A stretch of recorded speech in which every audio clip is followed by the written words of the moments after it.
ओम शांति। ओम शांति। ओम शांति। आज मीठे प्यारे बाबा हमें समझाते हैं, बच्चे दूरंदेशी मतलब क्या।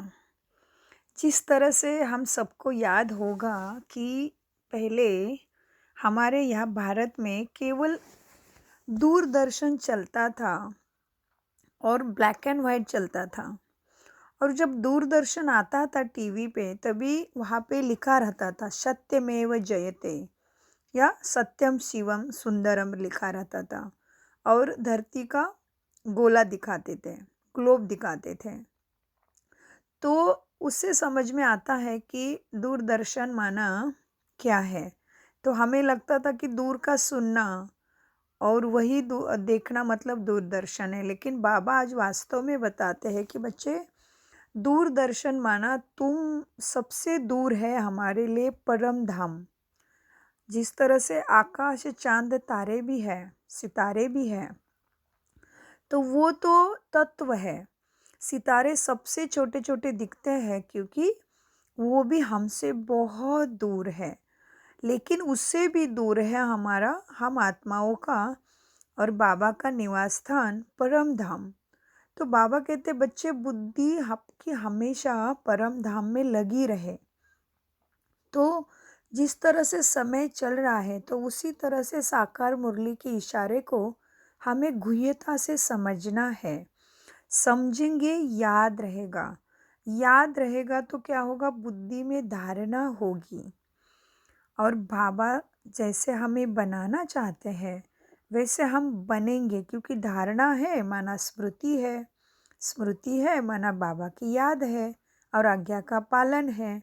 तो जहाँ पे परमात्मा के आज्ञा का पालन है वहाँ पे प्राप्ति निश्चित है। क्योंकि हम देखते हैं लौकिक में भी हमसे बड़े हैं, हमारे हितचिंतक है, माता पिता है। तो उनकी भी आज्ञा का हमारे लौकिक जीवन के लिए हम जब पालन करते थे तो हमारा भला ही हुआ है। समय पे पढ़ाई करना, अच्छे दोस्त का संग रखना, खान पान की आदतें अच्छे रखना, हमारे माता पिता हमें बताते हैं ना हमेशा। तो ये होगी लौकिक की बात। तो जो आज्ञाकारी बच्चा था वो सबका प्यारा भी है, वो अपने जीवन में सक्सेसफुल भी हुआ और सबके दुआओं का पात्र भी हुआ है ना, हम सबके अनुभव। उसी तरह से अभी अलौकिक जीवन में अभी हम बाप दादा, हमारे बाबा, हमारे माता पिता है शिव बाबा, सब कुछ बंधु सखा गुरु सदगुरु शिव बाबा है। तो उनके आज्ञा का पालन करेंगे तो सब कुछ मिलेगा ना। जैसे लौकिक माता पिता का आज्ञा का पालन किया तो ये हमारा प्रैक्टिकल लौकिक जीवन कितना सुंदर हुआ है ना। फिर भी बाबा बाबा तो सब सर्व कुछ दाता है, सबका दाता है। और हमारा बाबा सर्वशक्तिवान है ना। तो बाबा के पास तो सब कुछ मिलना है। इसीलिए बाबा के आज्ञा का पालन करने के लिए मुरली का ध्यान से, अटेंशन से बहुत बड़ी बात है। मुरली साधारण बात नहीं है। स्वयं परमपिता परमात्मा हमारे लिए मेहनत कर रहा है पढ़ाने का। परम धाम से दूर देश के रहने वाला आया देश पर आए हमारे लिए, और उसको फिर ऊपर से हमसे कुछ भी नहीं चाहिए। तो ऐसे बाबा के आज्ञा का पालन करके हम बाबा के लाडले नंबर 1 फरिश्ता सो ब्राह्मण सो फरिश्ता बने हैं, और अभी फरिश्ता सो देवता बनेंगे ना। इसीलिए आइए, भ्रुकुटी के सिंहासन पर विराजमान हो जाइए। मेरे सम्मुख मेरे बाप दादा, मैं बाबा का लाडला आज्ञाकारी, मैं ब्राह्मण सो देवता बनने वाली नंबर 1 आत्मा, इस स्मृति पे आ जाइए और खुद को बहुत खुशी से और उमंग उत्साह से भर दीजिए। और कल तो हम सबके लिए बाबा मिलन है, और ये साल का फिर 2022, फिर हमारे लिए 2023 भी आएगा। तो 1 तारीख से अव्यक्त मास भी शुरू होता है जनवरी का, है ना। तो कल 31 तारीख है, 2022 संपन्न हो रहा है। तो अव्यक्त मिलन मनाएंगे। तो आज से ही मौन में भी रहेंगे हम सभी, है ना। तो आज है 30/12/22 और आज की मुरली का महावाक्य है, मीठे बच्चे, दूर देश से बाप आए हैं धर्म और राज्य दोनों की स्थापना करने। जब देवता धर्म है तो राजाई भी देवताओं की है ना, दूसरा धर्म व राज्य नहीं। प्रश्न है, सत्ययुग में सब पुण्य आत्माएं हैं, कोई पापात्मा नहीं, उसकी निशानी क्या? उत्तर, वहाँ कोई बीमारी कर्म भोग आदि नहीं होता। यहाँ बीमारी आदि सिद्ध करती है कि आत्माएं पापों की सजा कर्म भोग के रूप में भोग रही है, जिससे ही पास्ट का हिसाब किताब कहा जाता है। प्रश्न, बाप के किस इशारे को दूरादेशी बच्चे ही समझ सकते हैं? उत्तर, बाप इशारा करते हैं, बच्चे तुम बुद्धि योग की दौड़ी लगाओ, यहाँ बैठ बाप को याद करो। प्यार से याद करेंगे तो तुम बाप के गले का हार बन जाएंगे। तुम्हारे प्रेम के आंसू माला का दाना बन जाते हैं। कब आते हैं हमें प्रेम के आंसू? बाबा की याद से गदगद हो जाते हैं। बाबा की मदद, हमें बाबा की दिन भर याद रहती है और बाबा की याद में बैठते हैं, तभी बहुत प्यार का अनुभव होता है। तो प्यार के आंसू आ जाते हैं ना, मधुबन जाने से भी प्यार के आंसू आ जाते हैं। तो ये इसके लिए बाबा कहते, बच्चे तुम्हारे प्यार के आंसू भी मोती बन जाते हैं। गीत चला है, आखिर वो दिन आया आज। ओम शांति। बच्चों ने गीत सुना, गीत का अर्थ समझा। भारत तो बहुत बड़ा है ना, सारे भारत को नहीं पढ़ाया जा सकता। यह तो पढ़ाई है, कॉलेज खुलते जाएंगे। यह हुई बेहद का बाप की यूनिवर्सिटी। इसको कहा जाता है पांडव गवर्नमेंट। गवर्नमेंट कहा जाता है सावरंटी को। अब तुम बच्चे जानते हो, सावरंटी स्थापन हो रही है। धर्म प्लस सावरंटी, रिलीजो पॉलिटिकल, देवी देवता धर्म की स्थापना हो रहा है और कोई धर्म वाले नहीं, राजा ही नहीं स्थापन करते, वह सिर्फ धर्म स्थापन करके जाते हैं। बाबा कहते हैं, मैं आदि सनातन धर्म और राजा ही स्थापन करता हूँ, इसीलिए रिलीजो पॉलिटिकल कहा जाता है। बच्चों को बहुत दूरादेशी बुद्धि बनानी चाहिए। बाप दूर देश से आया हुआ है, यूँ दूर देश से तो सब आत्माएं आती है। तुम भी दूर देश से आए हो ना। नया धर्म जो स्थापन करने आते हैं, उनकी आत्माएं दूर से आती है, वह है धर्म स्थापक। इसको कहा जाता है धर्म और सार्वंटी स्थापक। भारत में सॉर्वेंटी थी, महाराजा महारानी थे, महाराजा श्री नारायण, महारानी श्री लक्ष्मी। अब तुम बच्चे कहेंगे, हम श्रीमत पर चलते हैं। बाबा जिसको हम भारतवासी पुकारते आए हैं, बाबा जिसको हम भारतवासी पुकारते आए हैं कि आओ बाबा, हमें पतित से पावन बनाओ, आकर पुरानी दुनिया को बदलो। हमने भगवान को बहुत पुकारा है कि सुख दे दो। पुराने घर और नए घर में अंतर तो है ना, बुद्धि में नया मकान ही याद रहता है ना। आजकल तो मकान बहुत फैशनेबल बनाते हैं, ख्याल करते रहते हैं ऐसा ऐसा मकान बनाएं। तुम जानते हो, हम अपना धर्म और राजाई स्थापन कर रहे हैं। स्वर्ग में हम हीरे जवाहरातों के महल बनाएंगे। धर्म दूसरे धर्म वाले ऐसे नहीं समझते। जैसे क्राइस्ट क्रिश्चियन धर्म स्थापन करने आया, यह उस समय नहीं समझते। जब वृद्धि होती है तब नाम रखते हैं क्रिश्चियन धर्म, इस्लामी आदि धर्म कोई भी निशानी व नाम नहीं रहता। तुम्हारी निशानी शुरू से लेकर अब तक चलती रहती है। देखो अभी भी देवताओं को कितने पूजा करते हैं। तो बाबा कहते हैं, लक्ष्मी नारायण के चित्र भी है। यह भी जानते हो, तो इन्हों का राज्य सतयुग में था। तुमको यह ज्ञान वहाँ नहीं होगा, क्योंकि तुमने ये ज्ञान का प्रारब्ध पाया तो वो फास्ट हो गया। तो तुम्हें सतयुग में ये ज्ञान की दरकार ही नहीं। वे तो सही है ना। जैसे देखो, अभी हम पढ़ाई पढ़ते हैं डॉक्टरी के, तो जब डॉक्टर बनते हैं तो थोड़ी ना वही बुक खोल के बैठते हैं, वो तो समझ लिया है ना। तो प्रैक्टिकल में आ जाते हैं ना, तो पढ़ाई रुक जाती है लौकिक में भी। तो इधर भी ऐसा ही है, जब भाग्य मिल गया, हम सुख की दुनिया में चले गए, तो फिर ये पढ़ाई खत्म हो जाती है, पास्ट हो जाती है। मीठे बाबा कहते हैं, तुमको यह ज्ञान वहाँ नहीं होगा।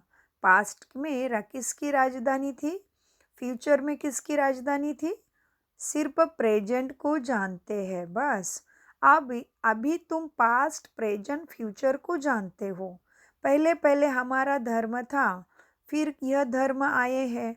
संगम पर बाप ही बैठ समझाते हैं। अभी तुम त्रिकालदर्शी बनते हो। तुम तीनों कालों को भी जानते हो, इसलिए ब्राह्मण देवता से भी ऊंचे है। तुम ही हो। सतयुग में त्रिकालदर्शी नहीं होंगे, वहाँ तो राजा ही करते रहेंगे और धर्म का नामो निशान भी नहीं रहता। केवल देवताओं की राजाई की मौज रहेगी। अभी तुम सारे चक्र को जानते हो, मनुष्य तो नहीं जानते। बरोबर देवी देवता धर्म था, यही उनको पता है। लेकिन कैसा, कितना समय चला, किसने धर्म देवी देवता धर्म स्थापन किया, ये मनुष्य नहीं जानते। तुम जानते हो। सतयुग में इतने जन्म राज्य किया, फिर त्रेता में इतने जन्म लिए, इन्हों को भी जानना पड़ेगा। बच्चे जानते हैं बरोबर। बेहद का बाप हमको पढ़ाते हैं। तुम जानते हो, कृष्ण की आत्मा का यह बहुत जन्मों के अंत का जन्म है, इसमें ही प्रवेश किया है। इनका नाम ब्रह्मा जरूर चाहिए। ब्रह्मा सो विष्णु, विष्णु सो ब्रह्मा। ये त्रिमूर्ति की नॉलेज बहुत सिंपल है। ये निराकार बाप शिव, इनसे ये वर्षा मिलता है। निराकार से वर्षा कैसे मिला? यह प्रजापिता ब्रह्मा द्वारा ब्राह्मण सो देवता बन रहे हैं। वही देवताएं 84 जन्म के बाद फिर ब्राह्मण बनते हैं। ये चक्र बुद्धि में रहना चाहिए। हम सो ब्राह्मण बच्चों के, ब्रह्मा के बच्चे सो शिव के बच्चे, हम आत्माएं निराकारी बच्चे हैं। बाप को याद करते हैं। इन चित्रों पर समझाना बहुत सहज है। तपस्या कर रहे हैं, फिर सतयुग में आएंगे। तुम्हारी बुद्धि में रहना चाहिए, हम मनुष्य से देवता बन रहे हैं, फिर देवता धर्म का बादशाह बन राज्य करेंगे। योग से ही तुम्हारे विकर्म विनाश होंगे। अगर अभी भी पाप करते रहेंगे तो क्या बनेंगे? यात्रा पर जब जाते हैं तो पाप नहीं करते, पवित्र भी जरूर रहते हैं। समझते हैं देवताओं के पास जाते हैं। मंदिर भी हमेशा स्नान करके ही जाते हैं ना। तो स्नान क्यों करते हैं? एक तो विकारों में जाते हैं, दूसरा पेट साफ करने लैट्रिन भी जाते हैं, फिर स्वच्छ बनकर देवताओं का दर्शन करने जाते हैं। यात्रा पर कभी भी पतित नहीं बनते। चारों धाम की परिक्रमा पावन होकर देते हैं। तो पवित्र है, पवित्रता मुख्य हो गई ना। तो देवताएं भी अगर पतित होते तो फिर फर्क क्या हो जाएगा पावन और पतित में? इसीलिए समझना है। इसलिए बाबा कहते देखो, तुम्हारे मंदिर में भी जाते हैं या किसी तीर्थ यात्रा पर निकलते तो तभी थोड़ी ना काम क्रोध करते रहते हैं, कितना श्रद्धा से जाते हैं। तो अभी तो हम साक्षात देवता बन रहे हैं, तो हमें सभी गुणों को धारण करना पड़े। तो बाबा कहते देवताएं भी अगर पतित होते तो फर्क क्या हो रहा फिर? देवताएं पावन हैं, हम पतित हैं। तुम जानते हो, बाबा ने हमको ब्रह्मा द्वारा गोद लिया है। यूं तो तुम सब आत्माएं हमारे बाबा के ही बच्चे हैं, परंतु तुमको मैं पढ़ाऊंगा कैसे? सदगति का ज्ञान सद्बुद्धि दे दूंगा कैसे? मैं राजयोग कैसे सिखाऊं? क्योंकि मैं तो चमचमता तारा बिंदी हूँ, और तुम बिंदी को जानने इतनी बुद्धि तो दिव्य रही नहीं। तो बाबा कहते हैं, शिव बाबा देखो कितना प्यार करते हैं। बाबा कहते हैं, तुम मीठे मीठे बच्चों को स्वर्ग का मालिक कैसे बनाऊंगा फिर? तुम जानते हो ना, बाबा नई दुनिया तुम्हारे लिए सुख शांति की दुनिया स्थापन करते हैं। तुमने आधा कल्प से मांगा है ना सुख शांति की दुनिया, तो भगवान जरूर बच्चों को लायक बनाकर वर्षा देंगे ना। लेकिन कैसे लायक बनाऊं अभी? तुम तो तमो प्रधान खुद को भी भूल गए, तो मुझे कैसे याद समझोगे? खुद को भी नहीं देख सकते हो। हाँ, तो मन को बेलगाम घोड़ा कहते हो, समझता भी नहीं कि ये मन का लगाम तो मुझ आत्मा के हाथ में है। तो इतने तुम गिर चुके थे, तमो प्रधान हो चुके थे, है ना। तो बाबा कहते मैं कैसे आऊँ फिर तुम्हें? तुमने जो मांगा है वो मैं कैसे दूं? तो बाबा कहते मीठे बच्चों, तो भगवान जरूर बच्चों को लायक बनाकर वर्षा देंगे। कहा कैसे लायक बनाएंगे?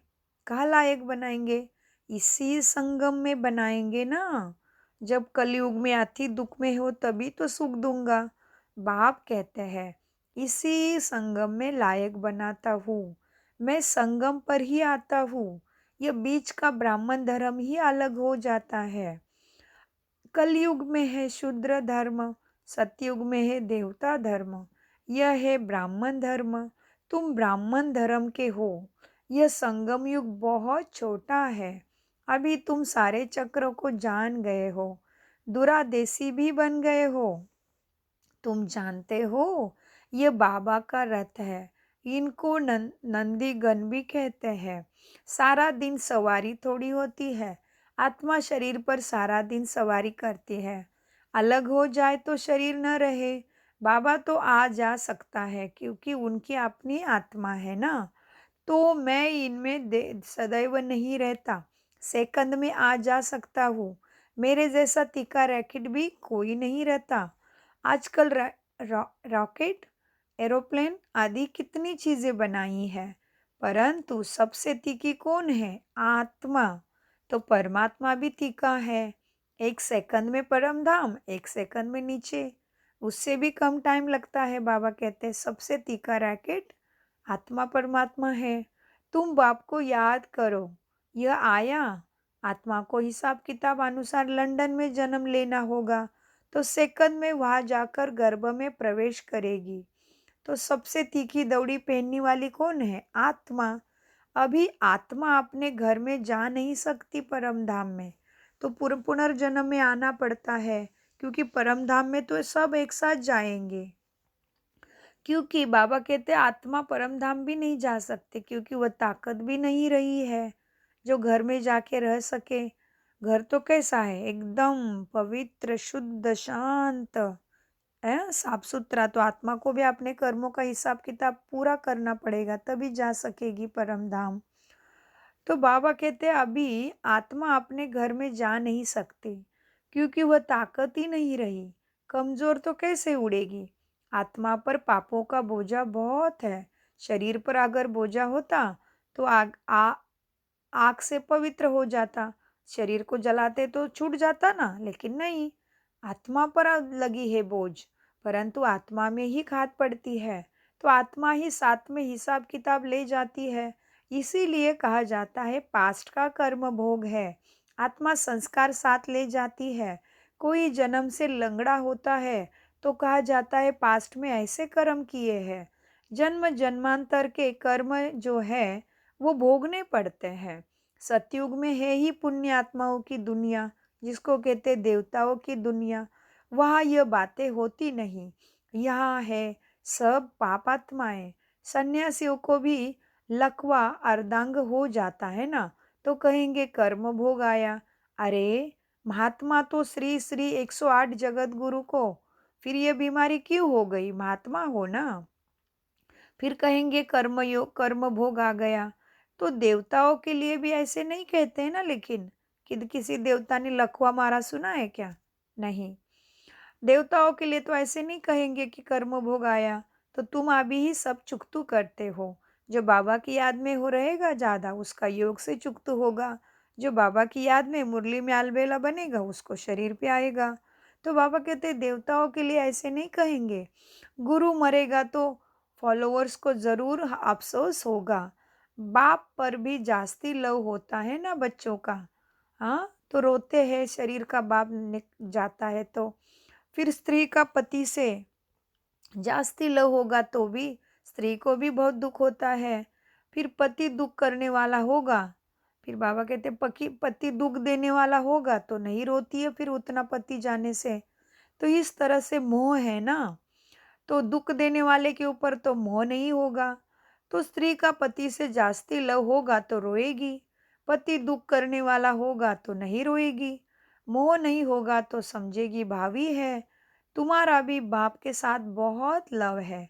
पिछाड़ी में बाबा चला जाएगा, तुम कहेंगे ओहो बाबा चला गया, जिसने इतना सुख दिया। पिछाड़ी में बहुत रहते हैं, बाप से बहुत लव रहता है। तुम कहेंगे बाबा हमको राजाई देकर चला गया, प्रेम के आंसू आएंगे, दुख के नहीं। यहाँ भी बच्चे बहुत समय के बाद आकर बाप से मिलते हैं तो प्रेम के आंसू आते हैं। ये प्रेम के आंसू फिर माला का दाना बन जाएंगे। हमारा पुरुषार्थ ही है कि हम बाबा के गले का हार बने, इसलिए बाबा को बहुत याद करते रहना है। बाबा का आदेश है, बाबा का फरमान है, क्या याद की यात्रा करते रहो। जैसे दौड़ाया जाता है ना कि फलाने स्थान को हाथ लगा कर आओ, तो रेस लगाते दौड़ने की। तो जो जल्दी अच्छे से दौड़ता है ऐसा इधर उधर नहीं देखता, दूसरे को भी नहीं देखता, वो नंबर पाता है। तो तुम्हारी भी याद की दौड़ी है जो तुम नंबर 1 बन जाएंगे। फिर भी बच्चे बाबा को याद नंबरवार करते हैं। यह भी जितना बाबा को जास्ती याद करेंगे, जो पहले दौड़ी लगाकर जाएंगे जाएंगे वही फिर पहले स्वर्ग में लौट आकर राज्य करेंगे। तुम सब आत्माएं बुद्धि के योग से दौड़ी दौड़ी लगा रहे हो, यहाँ बैठे हुए वहां दौड़ रहे हो। हम शिव बाबा के बच्चे हैं। बाबा इशारा करते हैं, बच्चे मुझे याद करो, दूरांदेशी बनो, दूर देश में रहने वाले बाप को याद करो। बुद्धि वहाँ ही लगी रहे परम धाम में। तुम दूर देश से आए हो, तुम भी वहाँ से ही आए हो परम धाम से। अब यह पराया देश विनाश हो जाएगा। इस समय तुम रावण के देश में हो, यह धरणी रावण की है। फिर तुम बेहद के बाप की धरणी पर आएंगे, वहाँ है राम का राज्य, माना सत्य युग। राम राज्य बाप स्थापन करते हैं। फिर आदा में रावण राज्य ड्रामा अनुसार नूंदा हुआ है। यह सब बातें तुम बच्चे ही जानते हो, इसलिए तुम प्रश्न पूछते हो बाबा को। क्या पूछते हो? इसलिए तुम प्रश्न पूछते हो, कोई नहीं बता सकेगा। फिर यह सब बातें तुम बच्चे ही जानते हो, हाँ, तुम्हारे सिवाय कोई बता भी नहीं सकेगा। इसलिए तुम प्रश्न पूछते हो, कोई नहीं बता सकेगा तुम्हारे प्रश्नों के उत्तर, क्योंकि तुम्हारे अंदर ही सारा ज्ञान है। अगर कहे आत्मा का फादर गॉड फादर है, अच्छा, तुमको उनसे उनसे क्या मिलना वर्षा मिलना चाहिए? सब गॉड कहते हैं, उसको भगवान कहते हैं। लेकिन अगर वो गॉड फादर है तो कैसा फिर फादर है, पिता है, तो मिलना चाहिए ना कुछ ना कुछ। बाबा कहते हैं अगर आत्मा का फादर गॉड है, अच्छा, तुमको उनसे क्या वर्षा मिलना चाहिए? यह है पतित दुनिया। बाप ने पतित दुनिया तो नहीं रची है ना। कोई को भी समझाना बहुत सहज है। चित्र देखना पड़े, त्रिमूर्ति का चित्र कितना अच्छा है, ऐसा कायदे अनुसार त्रिमूर्ति शिव का चित्र कहाँ है? चित्र कहाँ है ही नहीं। ब्रह्मा को दाढ़ी दिखाते हैं, विष्णु और शंकर को नहीं दिखाते हैं दाढ़ी, उनको देवता समझते हैं। ब्रह्मा तो प्रजा का पिता है, प्रजा माना तुम साधारण तमो प्रधान बने थे तभी। तो कोई ने कैसे कैसे लिख दिया, बना दिया। अभी तुम बच्चों के बुद्धि में यह सब बातें आ गई है और कोई के बुद्धि में नहीं आता है। जैसे बावरे हो गए हैं। रावण को क्यों जलाते हैं? कुछ नहीं पता। रावण है कौन वो भी नहीं पता। कब से आया? कह देते हैं अनादिकाल से जलाते हैं। तुम समझाते हो यह आधा कल्प का दुश्मन है। ये सबके अंदर कैसा बैठा है? काम क्रोध लोभ मोह अहंकार ईर्ष्या द्वेष जलसी के रूप में बैठा है, इसलिए नहीं जल रहा है और नहीं मर रहा है जलने से भी। तो बाबा कहते तुम समझते हो ना ये रावण तुम्हारा द्वापर युग से दुश्मन है। दुनिया में अनेक मतें हैं, जिसने जो समझाया वही नाम रख दिया है। फिर कोई ने महावीर नाम डाल दिया। अब महावीर तो हनुमान को दिखाते हैं, यहाँ आदिदेव महावीर नाम क्यों रखा है? मंदिर में भी महावीर महावीरनी, और तुम बच्चे बैठे हो, उन्होंने माया पर जीत पाई है, तो तुम हो महावीर महावीरनी, इसलिए महावीर भी कहा जाता है। तुम भी अनायास ही अपनी जगह पर आकर बैठे हो। वो तुम्हारा यादगार है मंदिरों में, वो तो जड़ मूर्तियां हैं। फिर भी चित्र जरूर लगाना पड़े, जब तक चैतन्य के पास आकर समझे। देखो, दिलवाड़ा मंदिर का राज बहुत अच्छा समझा सकते हो। यह पढ़कर गया है, तब भक्ति मार्ग में यह यादगार बने हैं। तुम्हारी राजधानी स्थापन करने में बड़ी मेहनत लगती है, गालियाँ गालियाँ भी खानी पड़ती है, क्योंकि कलिंगधर बनना है। कलिंगधर माना कलिंगीधर माना सुदर्शन चक्रधारी। अपनी स्वयं की याद और चारों युगों में हमारा क्या रोल है वो सब याद माना। बाबा कहते तुम्हारा नया दुनिया स्थापन करने के लिए तुम्हें कलिंगधर बनना है। अभी तुम सब गाली खाते हो, सबसे जास्ती ग्लानी ग्लैनी निंदा, और मुझे सबसे ज़्यादा गाली मिलती है, क्योंकि बाबा को क्या क्या कहा देखो। कन कन में है, सब में बैठता है, जानवर कुत्तर बिल्ली में सब में है, पतित मनुष्य में भी बाबा है, भगवान ने कह दिया। तो बाबा कहते सबसे ज़्यादा गाली और ग्लानी तो मेरी होती है। तो बाबा कहते हैं और ब्रह्मा की भी बहुत ग्लानी है भक्ति में एक्चुअली, इसलिए ब्रह्मा का मंदिर पुष्कर में ही बनाया, और बहुत सारी कथाएं लिख दी कि ब्रह्मा किसी स्त्री पे मन आया और किसी स्त्री के साथ गया, फिर विष्णु को सारा पद मिल गया, फिर ब्रह्मा का सिर उड़ा दिया शंकर ने। ऐसे इतनी सारी गंदी गंदी कहानियां लग दी है वो कथाओं में, पुराणों में, कि ब्रह्मा किसी स्त्री के साथ उसका मन गया। क्या क्या गंदा सा लिखा है ब्रह्मा बाबा के लिए भी भक्ति में। लेकिन सत्यता में बाबा क्या कहते, ब्रह्मा तो प्रजापिता है ना, तो प्रजा माना तमो प्रधान अवस्था मन की, और हम सबके बीच में बाबा को रहना पड़ता है। ब्रह्मा को हमें ऐसे बनाने के लिए, शिव बाबा की शिक्षा देने के लिए उनको आधार भी बनना पड़ता है। तो जन्म मृत्यु के चक्र में भी आने से साधारण होते हैं, ब्रह्मा बाबा भी भगवान को ढूंढते हैं। तो ये सब बातें इसलिए ब्रह्मा को ऐसे दिखाते हैं कि भाई बुढ़ा है और एक ही जगह पे उसकी पूजा है। तो ये सारी बातें बहुत गहरी है, लेकिन इसको ज्ञान के नज़र से ही देखना है, नहीं तो हमारा भी क्या हो जाएगा, बाबा के प्रति उल्टी सुल्टी जो कथाएं हैं दुनिया में उसको सुनेंगे तो वो भी पाप ही हो जाएगा, क्योंकि हम बाबा की जिसने जिस आत्मा ने ग्लानि करके रखी उसके अंदर भागीदारी बन जाएंगे। पाप के भागीदारी माना सूक्ष्म का चढ़ जाएगा, तो इसको बड़ा ध्यान रखना है। इसलिए बाबा कहते देखो बच्चों, सबसे जास्ती ग्लानि तो मेरी की है। फिर प्रजापिता ब्रह्मा को भी गाली देते हैं, मित्र संबंध आदि सब बिगड़ पड़ते हैं। विष्णु व शंकर को थोड़ी गाली देंगे।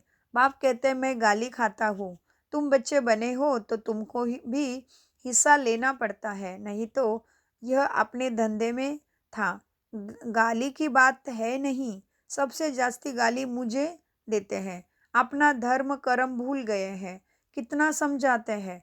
अच्छा, बाबा कहते मैं कितना समझाता हूँ, तुम्हारा धर्म कर्म क्या है?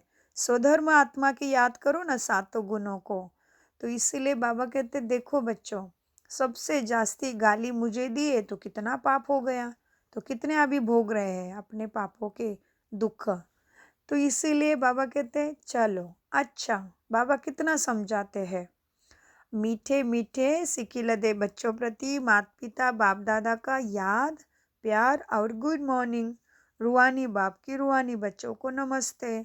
हम रूहानी बच्चों का रूहानी बाप दादा को याद प्यार गुड मॉर्निंग और नमस्ते मीठे बाबा नमस्ते। हम है आप जैसे समझाना चाहते वैसे समझते। हाँ, हम है सत्य बुद्धि से मनात्मिक गुणों में स्थित होके समझते, धारणा करते, है ना। तो धारणा कैसे करेंगे, तो धारणा के लिए सार सुनिए समझिए। धारणा के लिए मुख्य सार, दूरांदेशी बनना है। याद की यात्रा से विकर्मों का विनाश करना है। यात्रा पर कोई भी पाप कर्म नहीं करने हैं। नंबर 2, महावीर बन माया पर जीत पानी है। ग्लानि से कोई गाली देता है उससे भी डरना नहीं है। कलिंगीधर बनना है। कृष्ण जैसे स्वदर्शन चक्र में रहना है, अपने स्थिति में रहना है, अपने स्मृति में रहना है। कोई कुछ भी बोलेगा जरूर। और बाकी बाबा ने कितनी बार मुरली में कहा है, जो गाली देगा वही तुम्हारी ज़्यादा फिर स्तुति करेगा भक्ति में और पूजा भी करेगा। वरदान ले लो बाप दादा का। आज कल था सदगुरुवार, आज है शुक्रवार है ना, तो सदगुरु का शुक्राना करते हुए देखिए, प्राणेश्वर बाप दादा ने मेरे सिर पे हाथ रख दिया और वरदानों से मुझे भरपूर कर दिया और सारी कमजोरी नष्ट हो गई। मैं बन गया बाबा का लाडला गुणवान सर्वशक्तिमान मास्टर, सर्वशक्तिमान बच्चा, है ना। तो वरदान, सर्व शक्तियों का अनुभव करते हुए समय पर सिद्धि प्राप्त करने वाले निश्चिंत विजयी भव।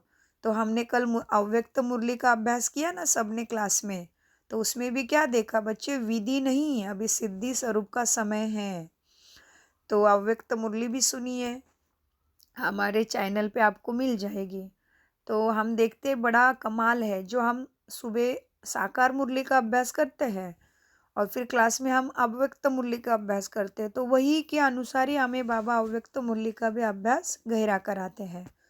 तो बहुत ही कमाल का बाबा और कमाल के बच्चे हैं ना हम, तो कमाल का संगम युग। और फिर हमारे श्वास समय संकल्प सफल हो रही है ना।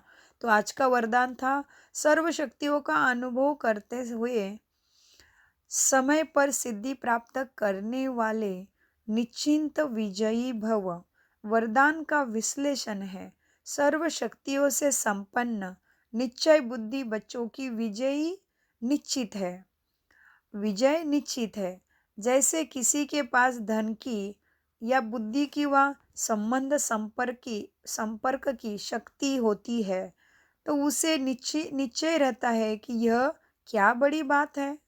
आपके पास तो सब शक्तियाँ है, सबसे बड़ा धन अविनाशी ज्ञान धन सदा साथ है।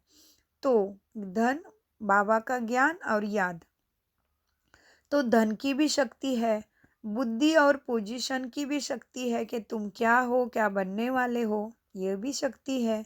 इन्हें सिर्फ यूज करो, सो के प्रति कार्य में लगाओ, तो समय पर विधि द्वारा सिद्धि प्राप्त होगी। स्लोगन, व्यर्थ देखने व सुनने का बोझ समाप्त करना ही डबल लाइट बनना है। तो हमें बहुत रहता है ना, इधर क्या हुआ उधर क्या हुआ, दुनिया को जानो दुनिया को देखो, तो वो सबसे व्यर्थ का बोझ चढ़ेगा, उसको ध्यान रखो। इसलिए बाबा ने कहा व्यर्थ को देखने बोलने का भी बोझ है, इसीलिए सावधान। ओम शांति। मीठे प्यारे बाप दादा का अनगिनत पदम गुना शुक्रिया। ओम शांति। शुक्रिया फरिश्तों।